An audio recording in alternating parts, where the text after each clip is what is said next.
selam. Te varrezat gratë ta duhet të shkojmë me abdes dhe shami apo nuk është patjetër? Aleikum selam rahmetullah. Kemi dy situata të grave në varreza apo te varrezat. E para, gjatë kohës së varrimit, gruas nuk i lejohet me shku me marr pjesë në varrim bashkë me burrat. Është ndaluar, e përmenda para 2-3 ditë këtë përgjigje. Edhe situata e dytë, është kry varrimi nesër, mas një javë, mas 10 dite, a i lejohet kësaj gruaje me shku te varret apo jo.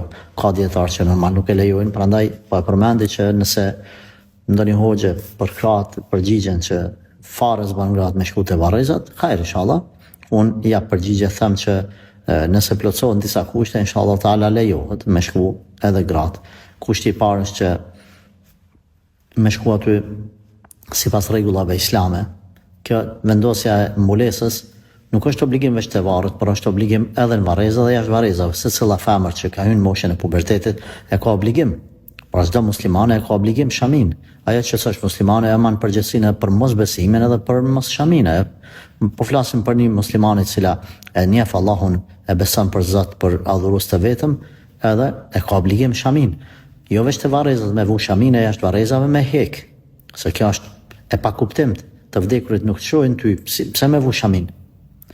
Por megjithatë po them edhe në varreza, edhe s'po them që nëse e kanë një gru shamin jashtë varreza, kur ty në varreza me hek se s'ka galejo, le ta mban edhe aty po edhe jashtë.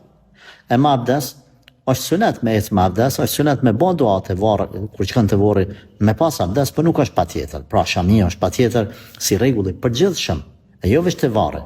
Pra si obligim i përgjithshëm. E abdesi nuk është obligim. Nëse merr është mirë, është sunet, nëse nuk merr nuk ka problem.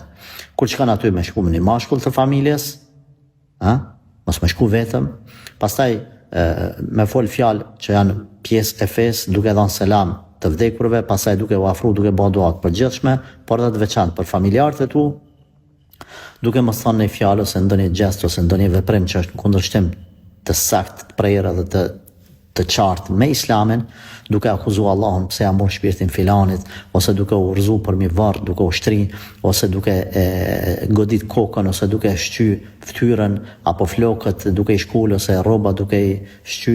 Gjitha këto janë të ndaluara, shkon si njeri, si musliman, del si njeri apo si musliman.